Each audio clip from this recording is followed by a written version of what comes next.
నీ పట్ల దేవుని ప్రణాళిక ఏంటో, సంఘానికి వచ్చిన తర్వాత నువ్వు ఎలాంటి పాత్ర పోషించాలో ప్రార్థన చేస్తే ఇక బయలుదేరింది వాళ్ళిద్దరు బయలుదేరి వాళ్ళు అడుగు పెడితే వాళ్ళు చూసి ప్రజలు ఏమన్నారో తెలుసా? భూలోకాన్ని తలకెదురు చేయవారు ఎక్కడ కూడా వచ్చి ఉన్నారు. మాట్లాడుతూ ఒక్క పౌలు మహాశయుడు 3 ఖండాలు కదిలించాడంట. ప్రత్యక్షంగా తను అడుగుపెట్టి 2 ఖండాలు కదిలించాడు. అలాగని నేను చాలాసార్లు చెప్పాను, పౌలు అంటంతో 6 అడుగుల జానుబాహుడు, దేహదారుఢ్యం కలిగిన వాడు అన్నా. చూడాలి, దేహదారుఢ్యం కలిగినాడు అన్నా. మీకులాగా మంచి ఎత్తేం కాదు, మంచి పర్సనాలిటీ ఏం కాదు. పుట్టి బ్యాచ్ అంట, దొడ్డికాడు బ్యాచ్ అంట, బట్టతల బ్యాచ్ అంట, తల మీద వెంట్రుకలు లేవు. జాజన్న మన బ్యాచే, బట్టతల, పుట్టి ఆయన, వంకరకాళ్ళు, పదే బలహీనుడు అంటాడు. నేను అంతియోకియాలో ఉన్న సంఘంలో బర్నబా, నిగేర్ అనబడిన సుమియోను, కురేయుడైన లూకియా, చతుర్థాధిపతి అయిన హేరోదుతో కూడా పెంచబడిన మనయేను, సౌలు అను ప్రవక్తలను బోధకులను ఉండిరి. వారు ప్రభువును సేవించుచు ఉపవాసము చేయుచుండగా పరిశుద్ధాత్మ నేను బర్నబాను సౌలును పిలిచిన పని కొరకు వారిని నాకు ప్రత్యేకపరచుడని వారితో చెప్పాను. 3వది, అంతటా వారు ఉపవాసం ఉండి ప్రార్థన చేసి వారి మీద చేతులుంచి వారిని పంపిరి. దేవునికి మహిమ కలుగును గాక. 2వ వచనంలో 3వ వచనంలో రిపీటెడ్గా ఉపవాసం అనే పదాన్ని చూస్తాం. విన్నారా? ఉపవాసం చెప్పాలి. ఉపవాసం ఇది పాత నిబంధనలో రాయబడిన మాట, కొత్త నిబంధనలో రాయబడిన మాట. కొత్త నిబంధనలో ఇప్పుడు నేను మిమ్మల్ని అడుగుతాను, కొత్త నిబంధన సంఘానికి ఉపవాసం అవసరమా లేదా? నేను ఇందాక చెప్పాను, పౌలు గారు కూడా ఒక మాట అంటారు, తరచుగా ఉపవాసములతో అంటాడు. అంటే ఎప్పుడో అమావాస్యకు ఒకసారి, పౌర్ణానికి ఒకసారి ఉపవాసం ఉండేవాడు కాదు. పౌలు వారు తరచుగా దేవుని సన్నిధిలో ఉపవాసం ఉండేవాడు. యేసయ్యకి మహిమ కలుగును గాక. అయితే ఇక్కడ ఎందుకు ఉపవాసం ఉండటాన్ని బట్టి దేవుడు ఏం జరిగించాడు అంటే, అంతియోకియ సంఘం చాలా పెద్దది. ఆ రోజుల్లో కొంచెం విస్తరించింది. యెరూషలేము తర్వాత కొంచెం పెద్ద సంఘం అంతియోకియ సంఘం. ఈ సంఘంలో 5 వ్యక్తులు, వాళ్ళు ప్రవక్తలు, బోధకులు అంట. పెద్ద ఆయన పేరు బర్నబా, 2వది సుమియోను, 3వది లూకియా, 4వది మనయేను, 5 సౌలు. ఈ 5 3 ఖండాలకు చెందినవాళ్ళు. సౌలు బర్నబా ఆసియా ఖండానికి చెందినవాడు, మనయేను యూరప్ ఖండానికి చెందినవాడు, సుమియోను లూకియా ఆఫ్రికా ఖండానికి చెందినవాడు. ఒక్క సంఘంలో 3 ఖండాలు ఉన్నారు. ఆమేన్. వీళ్ళు ఎవరంటే విశ్వాసులు కాదు, ప్రవక్తలు. చెప్పుకున్నాం కదా, ప్రవక్తలు, బోధకులు, ఇంకా ఎంతోమంది విశ్వాసులు ఉన్నారు. సంఘమంతా ఉపవాసం ఉండి ప్రార్థన చేస్తూ ఉంటే ఆ సంఘంలో పరిశుద్ధాత్మ స్వరం వినబడుతుంది. గట్టిగా చెప్తాం ఆమేన్. ఏ సంఘంలో ఉపవాస ప్రార్థనలు జరుగుతాయో, ఏ దైవజనులు ఉపవసించి ప్రార్థన చేస్తారో, ఏ విశ్వాసులు ఉపవాస ప్రార్థనకు ప్రాముఖ్యత ఇస్తారో, ఉపవసించి ప్రార్థించే కుటుంబాల్లో, సంఘాల్లో పరిశుద్ధాత్ముడు పనిచేయటం ప్రారంభిస్తాడు. వినపడలేదు నాకు? సుగుణక ఎవరు పనిచేస్తారు? కిరణ్ పనిచేయడు అక్కడిక, సుగుణక్క పనిచేయదు. సంఘంలో ఉపవాస ప్రార్థనలు జరుగుతూ ఉంటే జెర్మియాను పనిచేయడు, రాజన్న పనిచేయడు, జార్జన్న పనిచేయడు. గమనించండి, ఇజ్రాయేల్ అన్న పనిచేయడు, జ్యోతక్క పనిచేయదు. ఉపవసించి ప్రార్థించే స్థలాల్లో పరిశుద్ధాత్ముడు పనిచేయటం ప్రారంభిస్తాడు. నా చేతులెత్తి మిమ్మల్ని దీవిస్తున్నాను. 2024 సంవత్సరంలో మీ సొంత ఆలోచన పనిచేసిందేమో, మీ స్వచిత్తం పనిచేసిందేమో, మీ సొంత ఉద్దేశాలు పనిచేసాయేమో.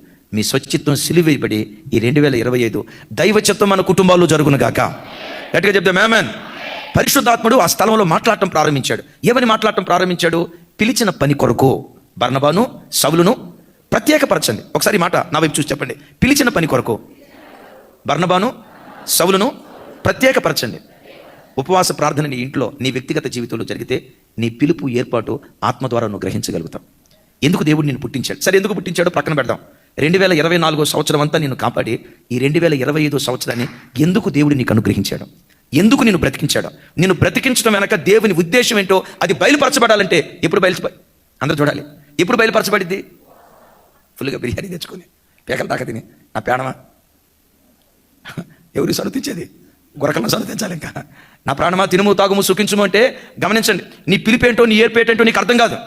ఎందుకు దేవుడు నిన్ను పుట్టించాడో, నీ మీద దేవుని ప్రణాళిక ఏంటో, నీ కుటుంబం మీద, నీ పిల్లల మీద దేవుని ఉద్దేశం ఏంటో, నీ పిలుపు, ఏర్పాటు బయలుపరచబడాలంటే ఉపవాస ప్రార్థనలోనే దేవుడు బయలుపరుస్తాడు. అటుగా స్తోత్రాలు చెప్దాం ఆమేన్.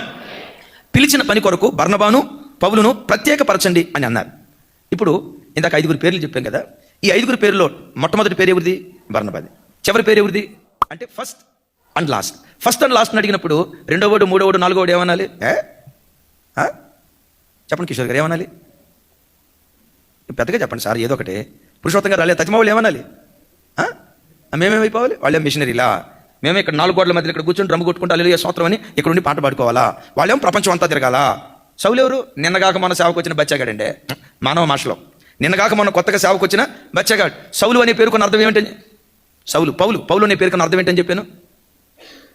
ఒరే నాయన, చిన్నప్ప. పేతురు అంటే రాయప్ప, 150 సార్లు చెప్పా కదా.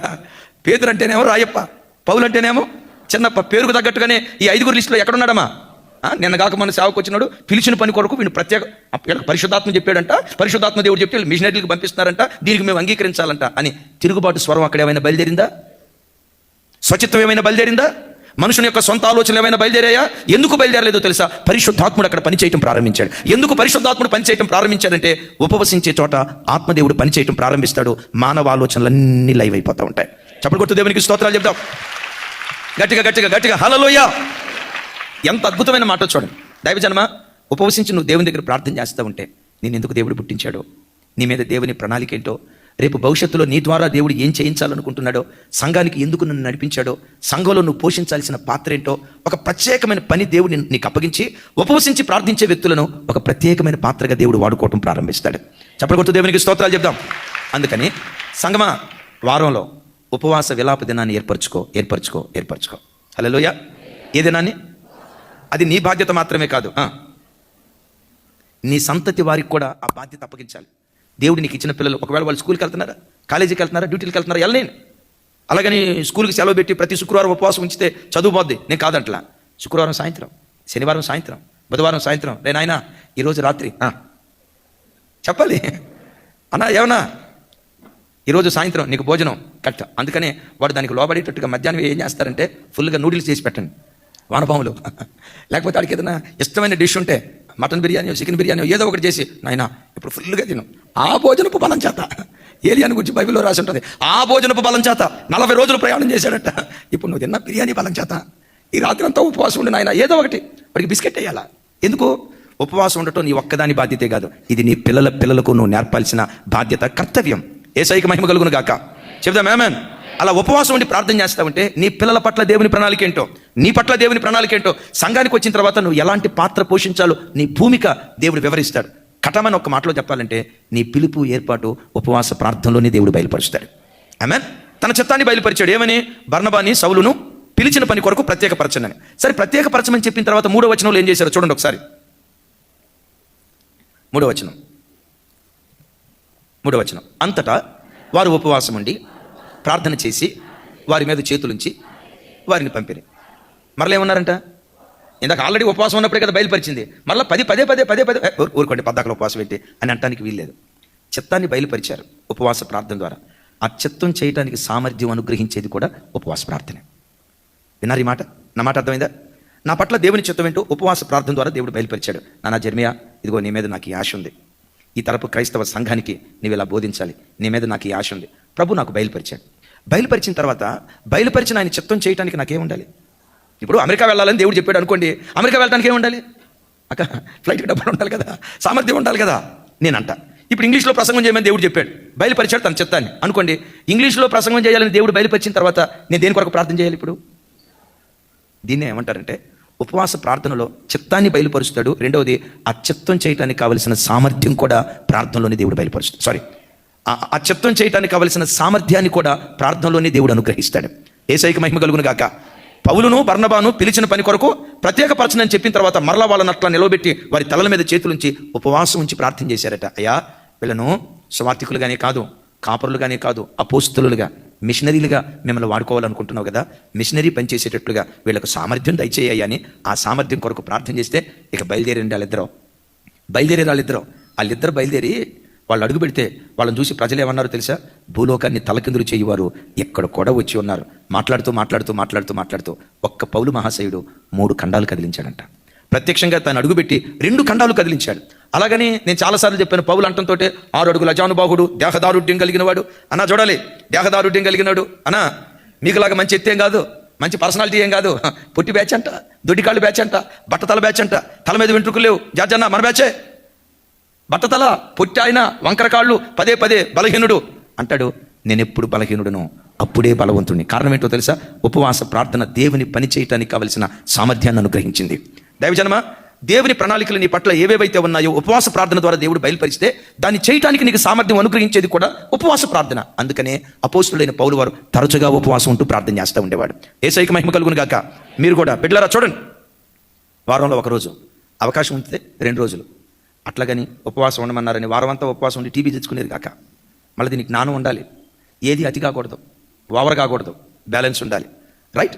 తరచుగా దేవుని సన్నిధిలో ఉపవాసం ఉండి దైవ చిత్తాన్ని జరిగించి ఆ చిత్తం చేయడానికి సామర్థ్యాన్ని పొందుకొని ఒక్క వ్యక్తి 2 ఖండాలు కదిలించాడు. పౌలు దేవుడే మన దేవుడు.